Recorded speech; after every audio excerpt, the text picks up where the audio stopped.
اعوذ باللہ من الشیطان اللعین الرجیم بسم اللہ الرحمن الرحیم قال اللہ تبارک و تعالی فی کتابہ المجید یوم ندعو کل اناس بامامہم۔ یہ وہ عظیم ترین شخصیت ہیں کہ جن کی آج ولادت بسعادت ہے، کہ جو سلطان العرب والعجم بھی ہیں اور غریب الغربا بھی ہیں، معین الضعفاء بھی ہیں اور شمس الشموس بھی ہیں، انیس النفوس بھی ہیں اور مدفون بیرز توس بھی ہیں۔ میں حضرت امام علی رضا علیہ السلام کے یوم ولادت پر عباس موسوی چینل کی جانب سے اور اپنی جانب سے تمام مومنین اور مومنات کی خدمت میں ہدیہ تبریک پیش کرتا ہوں، اور اب گفتگو کا آغاز کرتے ہیں۔ امام علی رضا علیہ السلام کی شخصیت کے مختلف پہلو ہیں، مختلف ابعاد و جہات ہیں جن پر گفتگو کی جا سکتی ہے، لیکن ہم اس مختصر سے وقت میں صرف ایک جہت پر گفتگو کریں گے، ایک رخ پر گفتگو کریں گے، اور وہ ہے امام علی رضا علیہ السلام کا ایک مناظرہ جو دربار مامون رشید میں منعقد کیا گیا تھا۔ مناظرے کو منعقد کرنے کا سبب کیا تھا؟ تاریخ نے لکھا ہے کہ مامون رشید امام علی رضا علیہ السلام کی مقبولیت اور شہرت سے عاجز آ گیا تھا اور پریشان تھا کہ ان کی مقبولیت اور شہرت اتنی کیوں بڑھ رہی ہے۔ تو اس نے اپنے وزراء کو جمع کیا اور ان سے مشورہ کیا کہ کوئی ایسا طریقہ بتاؤ کہ جس سے ہم امام علی رضا علیہ السلام کی بڑھتی ہوئی مقبولیت اور شہرت کو روک سکیں۔ تو وزراء نے مشورہ دیا کہ آپ ایسا کریں کہ تمام مذاہب کے علماء کو یکجا کریں اور ان کے ساتھ ان کا مناظرہ رکھیں، اور اگر کسی بھی ایک عالم کا یہ جواب نہیں دے سکیں گے تو پھر آپ کہیے گا کہ یہ کیسے امام ہیں، ان کو فلاں شخص کے سوال کا جواب تک نہیں معلوم ہے۔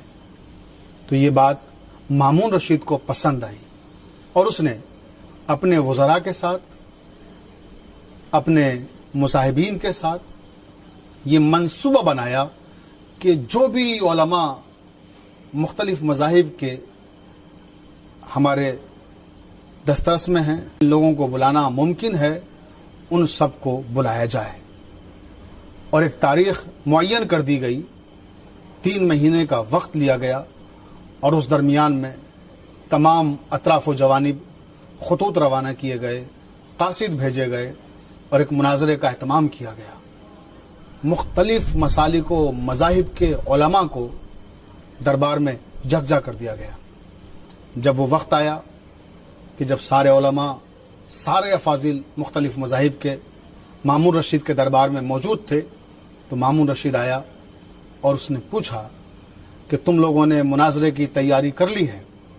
تو سارے لوگوں نے کہا یقیناً ہم نے مناظرے کی تیاری کر لی ہے، مگر ہمارے ساتھ ایک پرابلم ہے، ایک مشکل ہے۔ کہ وہ کیا ہے؟ کہ ہم سب کو عربی زبان نہیں آتی ہے، کوئی ہند سے گیا ہے، کوئی ایران سے گیا ہے، کوئی روم سے آیا ہے، الگ الگ ممالک کے لوگ ہیں، ظاہر سی بات ہے سب کو عربی تو نہیں آتی۔ تو سب نے کہا کہ ہمیں عربی نہیں آتی ہے، گفتگو کیسے کریں گے؟ کہ یہ تو بہت اچھی بات ہے کہ آپ لوگوں کو اگر عربی نہیں آتی ہے تو پھر امام کہیں گے کہ مترجم بلایا جائے، ٹرانسلیٹر بلایا جائے، تو پھر ہم کہیں گے کہ آپ تو کہتے ہیں کہ آپ کو ساری زبانیں آتی ہیں، تو آپ کو ٹرانسلیٹر کی کیا ضرورت ہے، آپ کو مترجم کی کیا ضرورت ہے؟ کہ یہ تو ایک اچھی بات ہے اگر آپ کو عربی نہیں آتی ہے۔ یہ کہہ کر اس کے بعد ایک نمائندے کو بھیجا کہ جاؤ تم امام علی رضا کو بلا لاؤ۔ وہ نمائندہ جب بلانے کے لیے گیا تو وہ امام کا چاہنے والا تھا۔ دراصل مامون رشید نے جتنے بھی لوگوں کو امام کی جاسوسی پہ معین کیا تھا، وہ سارے کے سارے امام سے عقیدت اور ارادت کی وجہ سے مذہب حقہ کو قبول کرتے جا رہے تھے، مگر وہ بظاہر تقیے میں تھے، وہ اس بات کا اعلان نہیں کر رہے تھے کہ ہم نے مذہب حقہ کو قبول کر لیا ہے، کیونکہ ان کی جان کو خطرہ تھا. اگر وہ اعلان کرتے تو مامون رشید انہیں قتل کر دیتا. لہٰذا ان لوگوں نے اس بات کا اعلان نہیں کیا کہ انہوں نے مذہب حقہ کو قبول کر لیا ہے. لیکن کئی مرحلے ایسے آئے کہ جب مامون رشید نے ان سے پوچھا کہ یہ راتوں کو کیا کرتے ہیں، تو جس جاسوس کو معین کیا تھا اس نے بتایا کہ یہ رات کو عبادت کرتے ہیں، رات کو نمازیں پڑھتے ہیں. تو جب پوچھا کہ بھئی یہ نماز کیسی پڑھتے ہیں، تو اس جاسوس نے کہا کہ مامون رشید سچ بتاؤں، جب وہ نماز پڑھتے ہیں تو ایسا محسوس ہوتا ہے کہ جیسے نماز انہی کے لیے بنائی گئی ہے. پھر دوسرے جاسوس سے پوچھا کہ دن میں کیا کرتے ہیں، اس نے کہا قرآن پڑھتے ہیں. تو پوچھا کیسا قرآن پڑھتے ہیں، اس جاسوس نے جواب دیا کہ ذل الہی، جب وہ قرآن پڑھتے ہیں تو ایسا لگتا ہے جیسے قرآن انہی کے لیے نازل ہوا ہے.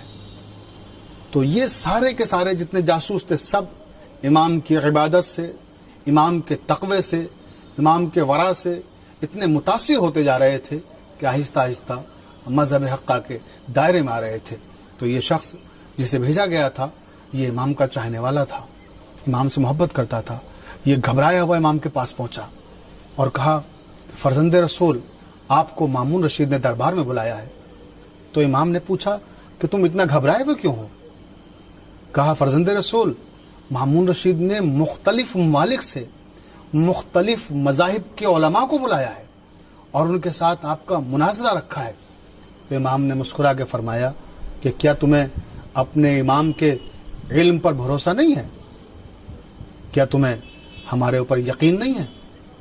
تو اس نے کہا کہ فرزند رسول، مجھے آپ پہ یقین ہے، آپ کے علم پہ بھروسہ ہے، مگر وہ جو مختلف ممالک اور مذاہب کے علماء آئے ہیں وہ سوالات ایسے الجھے کرتے ہیں کہ بات کہیں کی ہوتی ہے اور لے کر کہیں جاتے ہیں. امام نے فرمایا تم فکر نہ کرو. اور یہ کہنے کے بعد اب امام اٹھے مامون رشید کے دربار میں جانے کے لیے.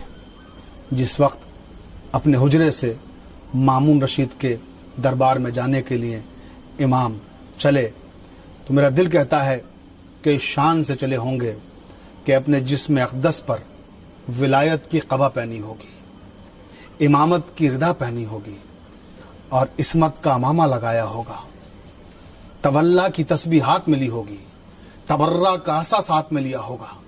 اور اس شان سے امام جب دربار میں آئے اور جیسے دربار میں آئے سارے کے سارے علماء اور افاضل امام کی تعظیم کے لیے کھڑے ہو گئے اور خود مامون رشید بھی نہ چاہتے ہوئے امام کی تعظیم کے لیے کھڑا ہو گیا اور کہا کہ اے فرزند رسول تشریف لائیے، تخت نشین ہو. امام نے فرمایا کہ تیرے تخت سے ظلم کی بو آ رہی ہے، میں اس تخت پر نہیں بیٹھ سکتا، میرے لیے ممبر منگوایا جائے، میں ممبر پر بیٹھ کے خطاب کروں گا. ممبر منگایا گیا، امام ممبر پر جلوہ افروز ہوئے. اس کے بعد مامون رشید کہتا ہے کہ فرزند رسول یہ سب علماء آئے تھے ملاقات کے سلسلے میں، تو ان کے کچھ سوالات تھے، تو میں نے سوچا کہ کیوں نہ میں آپ کو بلا کر ان سے ملاقات کرا دوں، اور ان کے سوالوں کے جواب دینا میرے لیے تو بہت مشکل کام ہے لیکن آپ کے لیے بہت آسان ہے. تو اس لیے میں نے ان علماء سے آپ کو ملاقات کے لیے زحمت دی ہے. تو امام نے ایک بار سارے علماء اور افاضل کی طرف دیکھا جو بڑی تعداد میں دربار میں موجود تھے.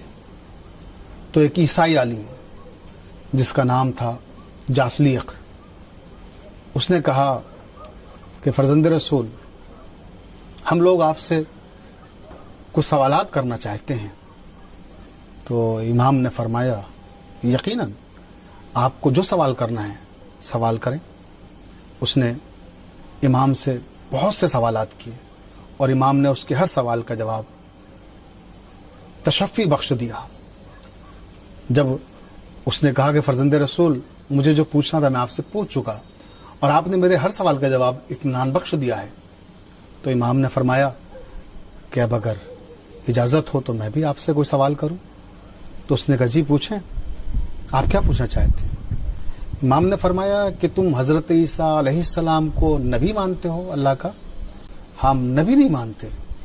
کہا پھر؟ کہ ہم ان کو ابن اللہ مانتے ہیں، اللہ کا بیٹا مانتے ہیں۔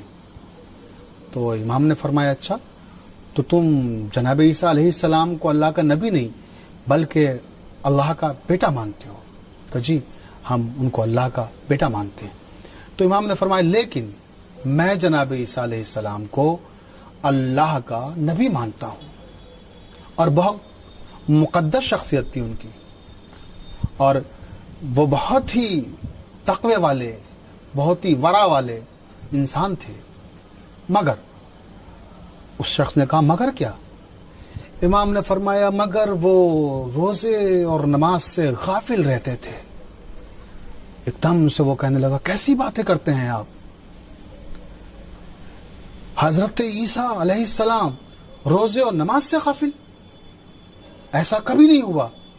ان کے بارے میں تو تاریخ میں موجود ہے کہ وہ راتوں کو بستر پر نہیں سوتے تھے، دن کو دسترخوان نہیں طلب کرتے تھے۔ کیوں؟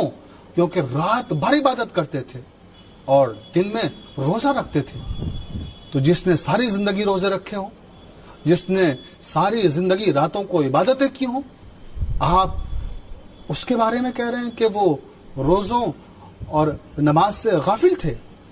کہ بس میں یہی کہلانا چاہتا تھا تم سے کہ تم یہ بات مانتے ہو کہ جناب عیسیٰ علیہ السلام نمازیں پڑھتے تھے، جناب عیسیٰ علیہ السلام روزے رکھتے تھے؟ کہ جی ہاں بالکل میں مانتا ہوں یہ۔ تو کہا پھر تم ابن اللہ کیوں کہتے ہو؟ جو اللہ کی عبادت کرتا ہے وہ عبداللہ ہوتا ہے، ابن اللہ نہیں ہوتا۔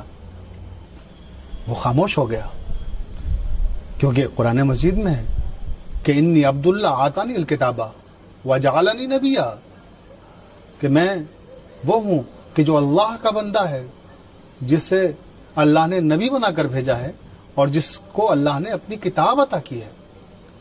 تو کہا کہ وہ تو عبداللہ تھے، اللہ کے بندے تھے، اور تم کہتے ہو ابن اللہ؟ تو بتاؤ جو عبادتیں کرتا ہو، جو نمازیں پڑھتا ہو، جو روزے رکھتا ہو، وہ کس طرح سے ابن اللہ ہو سکتا ہے؟ وہ تو عبداللہ ہوا۔ اس جواب کو سننے کے بعد چاسلیق خاموش ہو گیا اور کہنے لگا فرزند رسول، آپ نے بجا فرمایا ہے کہ جو عبادتیں کرے اللہ کی وہ عبداللہ ہوا، ابن اللہ نہیں۔ عیسائی عالم سے خطاب کرنے کے بعد پھر امام نے رخ کیا یہودی عالم کی طرف، جو اس وقت کا بڑا جید عالم تھا، راس الجالوت۔ اس نے امام سے پھر کچھ سوالات کیے، اسی طرح سے جیسے عیسائی عالم نے کیے تھے۔ امام نے اس کے ہر سوال کا جواب دیا۔ جب امام اس کے ہر سوال کا جواب دے چکے اور اس نے کہا میں آپ کے ہر جواب سے مطمئن ہوں، یہ کہنے کے بعد وہ خاموش ہو گیا۔ امام نے فرمایا کہ اب اگر تم کہو تو میں تم سے سوال کروں؟ تو اس نے کہا جی آپ سوال کریں۔ تو آپ نے فرمایا کہ تم نے توریت کو پڑھا ہے؟ کہا کیوں نہیں، میں توریت کا عالم ہوں۔ تو فرمایا کہ اگر تم توریت کے عالم ہو تو تمہارے پاس اس وقت توریت موجود ہے؟ کہ فرزند رسول یقیناً میرے پاس توریت موجود ہے۔ تو آپ نے فرمایا توریت کو کھولو۔ اس نے جیسے ہی توریت کو کھولا، کافی فاصلے پر وہ کھڑا ہوا تھا، امام یہاں ممبر پر جلوہ افروز ہیں۔ امام نے فرمایا کہ تم نے توریت کو کھولا؟ کہ جی ہاں میں نے توریت کو کھول لیا۔ اب دیکھو دائیں ہاتھ کے صفحے پر کیا لکھا ہوا ہے۔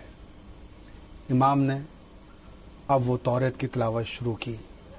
توریت عبرانی زبان میں ہے، امام عبرانی زبان میں تلاوت کر رہے ہیں، اور جب تلاوت کر چکے تو فرمایا کہ میں نے یہ توریت میں جو تم نے صفحہ کھولا ہے کیا وہی عبارت پڑھی ہے جو وہاں تمہارے پاس توریت میں موجود ہے؟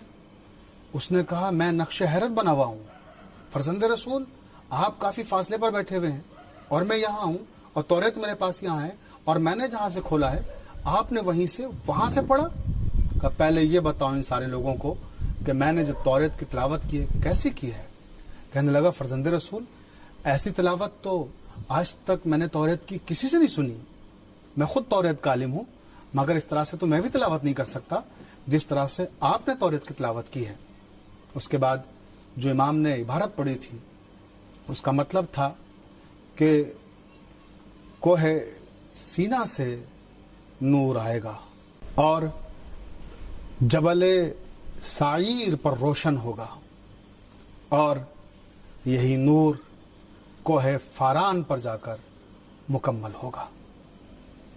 کہا بتاؤ کیا یہی تمہاری توریت میں نہیں لکھا ہوا ہے؟ اس نے کہا لکھا ہوا ہے۔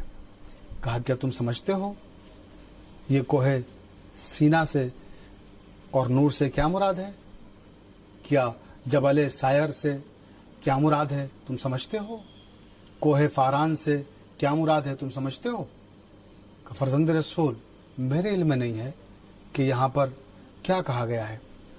کہ سنو، کوہ سینا سے مراد ہے جناب موسیٰ پر جو وحی نازل کی گئی تھی۔ کوہ سائر سے مراد ہے کہ جناب عیسیٰ پہ وحی نازل کی گئی تھی۔ کوہ فاران سے مراد ہے کہ جو خاتم النبیین افضل المرسلین حضرت محمد مصطفیٰ صلی اللہ علیہ وسلم پر غار حرا میں وحی نازل کی گئی تھی، کیونکہ غار حرا کوہ فاران ہی کا سلسلہ ہے۔ تو کیا تم جانتے ہو یہ کوہ فاران اور غار حرا میں جس نور کا تذکرہ ہو رہا ہے، جس وحی کا ذکر ہو رہا ہے، وہ نور کون ہے؟ وہ نور محمد مصطفیٰ صلی اللہ علیہ وسلم ہے۔ وہ کہتا ہے کہ فرزند رسول یہ بات تو میرے علم میں نہیں تھی۔ اس کے بعد پھر امام نے کہا کہ پھر توریت کو بند کرو۔ اس نے توریت کو بند کیا۔ کہا پھر توریت کو کھولو۔ اس نے توریت کو پھر کھولا۔ کہا دیکھو دائیں ہاتھ پر تمہارے جو آیت ہے، کیا اس میں یہی نہیں کہا گیا ہے کہ بنی اخوان سے ایک نبی آئے گا، اور جب وہ نبی آئے تو اس کی باتوں کی تصدیق کرنا، اس کا انکار نہ کرنا؟ کہنے لگا فرزند رسول یقیناً یہی لکھا ہوا ہے اس میں۔ تو امام نے فرمایا کیا تم جانتے ہو بنی اخوان کون ہے؟ یہ کس کا تذکرہ ہو رہا ہے؟ کہنے لگا فرزند رسول میرے علم میں نہیں ہے یہ۔ فرمایا کہ حضرت ابراہیم کے دو بیٹے ہیں، ایک کا نام ہے اسماعیل، ایک کا نام ہے اسحاق۔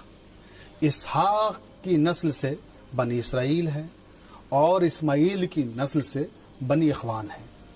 اور یہ جو کہا جا رہا ہے کہ بنی اخوان کی سے ایک نبی آئے گا، وہ خاتم النبیین افضل المرسلین حضرت محمد مصطفیٰ صلی اللہ علیہ وسلم کا تذکرہ کیا جا رہا ہے۔ تو تم بتاؤ پھر کہ جب تمہاری کتابوں میں جس نبی کا تذکرہ ہے تم اس نبی کو کیوں نہیں مانتے؟ کہا ہم تو ہمارا جو بنیادی عقیدہ ہے ہم صرف حضرت موسیٰ علیہ السلام تک انبیاء کے سلسلے کے قائل ہیں، ان سے پہلے جو لوگ آئے ہیں انہیں نبی مانتے ہیں اور حضرت موسیٰ کو نبی مانتے ہیں، اس کے بعد کے سلسلے کو ہم نہیں تسلیم کرتے۔ تو امام نے فرمایا کہ تم حضرت موسیٰ علیہ السلام کو نبی کیوں مانتے ہو؟ اس لیے مانتے ہیں کیونکہ ان کی ذات بابرکات سے بہت سے معجزات صادر ہوئے۔ امام نے فرمایا کون سے معجزات ہیں وہ کہ جن کی وجہ سے تم حضرت موسیٰ علیہ السلام کو نبی مانتے ہو؟ کہا ان کا پہلا معجزہ تو یہ ہے کہ انہی نے دریائے نیل کو شگافتہ کیا، اور دریائے نیل کے سینے پر لاکھوں لوگوں کے ساتھ سفر کیا۔ پھر ان کا دوسرا معجزہ یہ ہے کہ حضرت موسیٰ نے اپنے عصا کو پتھر پر مارا تو 12 چشمے پھوٹ گئے۔ اس کے بعد پھر فرمایا پھر حضرت موسیٰ کا تیسرا معجزہ یہ ہے کہ ان کا ہاتھ ید بیضا تھا۔ کہا کہ جس کے پاس اتنے معجزات ہوں تو ہم اسے نبی کیسے نہ مانیں؟ تو ایک مرتبہ ہمارے امام نے عیسائی عالم کی طرف دیکھا اور کہا جاسلیق کیا تمہارے نبی حضرت عیسیٰ سے متعلق معجزات نہیں ہیں؟ کہ یقیناً فرزند رسول حضرت عیسیٰ سے بھی بہت سارے معجزات ہیں۔ امام نے فرمایا اللہ تعالیٰ نے جناب عیسیٰ علیہ السلام کو یہ معجزہ دیا تھا کہ وہ اگر مردے کو ٹھوکر مار دیں تو مردہ زندہ ہو جائے، اور حضرت عیسیٰ علیہ السلام کو یہ معجزہ دیا تھا کہ اگر نابینا کی آنکھوں پہ وہ اپنا دست مبارک پھیر دیں تو وہ بینا ہو جائے۔ امام نے پھر فرمایا کہ حضرت عیسیٰ کو اللہ نے یہ معجزہ دیا تھا کہ اگر وہ مبروس پہ دم کر دیں تو وہ شفا یاب ہو جائے. تو عیسیٰ علیہ السلام کے اتنے سارے معجزے ہیں, کیا تم ان معجزوں کا انکار کرتے ہو؟ کہ جی ہاں, میں ان معجزوں کا انکار کرتا ہوں. ہم صرف حضرت موسیٰ کے معجزات کو مانتے ہیں, حضرت عیسیٰ کے معجزات کو نہیں مانتے. امام نے اس یہودی عالم سے پوچھا, راس الجالوت سے, کہ تم موسیٰ کے معجزات کو کیوں مانتے ہو اور عیسیٰ کے معجزات کو کیوں نہیں مانتے؟ کہا عیسیٰ علیہ السلام کے معجزات کو اس لیے نہیں مانتے کیونکہ ہم نے ان معجزات کو دیکھا نہیں ہے, خالی سنا ہے. تو کہا پھر جناب موسیٰ کے معجزات کو کیوں مانتے ہو؟ کیا ان کے معجزات کو تم نے بچشم خود دیکھا ہے؟ کہا نہیں, بچشم خود تو نہیں دیکھا, مگر معتبر کتابوں میں ان کا تذکرہ موجود ہے, اس لیے ہم جناب موسیٰ کے معجزات کو مانتے ہیں. تو امام نے فرمایا اگر میں تمہیں معتبر کتابوں میں جناب عیسیٰ کے معجزات بھی دکھا دوں تو کیا تم مانو گے جناب عیسیٰ کو نبی؟ کہنے لگا ہاں, مگر وہ معتبر کتاب آپ کے مذہب کی نہ ہو, آپ کے مسلک کی نہ ہو, وہ کتاب ہمارے مذہب کی ہونا چاہیے. امام نے کہا اچھا, تو پھر کھولو توریت. اور امام نے وہ عبارت پڑھی کہ جہاں جناب عیسیٰ کے معجزات کا ذکر کیا گیا تھا. وہ حیرت زدہ رہ گیا, کہا اچھا یہ جناب عیسیٰ کا تذکرہ ہے, یہ ان کے معجزات ہیں. پھر امام نے فرمایا کہ دیکھو جو افضل المرسلین ہیں, جو خاتم النبیین ہیں, ان کا بھی معجزہ شق القمر ہے. انہی نے چاند کو 2 ٹکڑوں میں تقسیم کر دیا تھا, اور ان کا سب سے بڑا معجزہ قرآن مجید ہے. آج تک زمانہ قرآن مجید کی فصاحت و بلاغت کا جواب لانے سے قاصر ہے. کیا تم قرآن کا جواب لا سکتے ہو؟ کیا تم شق القمر سے انکار کر سکتے ہو جبکہ تمہاری توریت میں وہ ذکر موجود ہے؟ امام نے پھر اسے توریت کی وہ عبارت سنائی جہاں معجزہ شق القمر کا تذکرہ کیا گیا تھا. پھر کہا کہ بولو, کیا تم قرآن کا انکار کر سکتے ہو؟ ان کا سب سے بڑا معجزہ تو قرآن ہے. وہ خاموش ہو گیا. امام کے اس مناظرے کا حصہ مختلف مذاہب کے علماء تھے. اب ظاہر سی بات ہے اتنی تفصیل کا موقع نہیں ہے کہ ہم سارے مناظرے جو دیگر علماء سے بھی ہوئے وہ پیش کر سکیں. اس مختصر گفتگو میں ایک کے بعد ایک سارے علماء سے وہ گفتگو کرتے رہے, مناظرے کرتے رہے. ایک مرحلہ ایسا آیا کہ جب مامون رشید کھڑا ہو گیا اور کہنے لگا اب اس سے زیادہ میں برداشت نہیں کر سکتا, یہ تو ہر ایک کے سوال کا جواب دے رہے ہیں, یہ تو ہر ایک کو خاموش کیے دے رہے ہیں. یہ کہہ کر دربار سے اٹھا اور چلا گیا. وہ تو چلا گیا, لیکن جو علماء اور جو لوگ وہاں موجود تھے انہی نے کہا کہ یقیناً دین حق وہی دین ہے جس دین میں, جس شریعت میں امام رضا علیہ السلام منصب امامت پر فائز ہیں, اور ہم وہی مذہب قبول کرتے ہیں جو مذہب امام رضا علیہ السلام کا مذہب ہے. آپ دیکھتے ہیں کہ پورا ایران آج جو شیعہ ہے یہ صرف اور صرف امام رضا علیہ السلام کے قدموں کی برکت ہے. اس زمانے کے سارے دیگر مذاہب کے علماء اور وہاں کی عوام نے مذہب حقہ کو اسی مناظرے کے بعد قبول کیا تھا.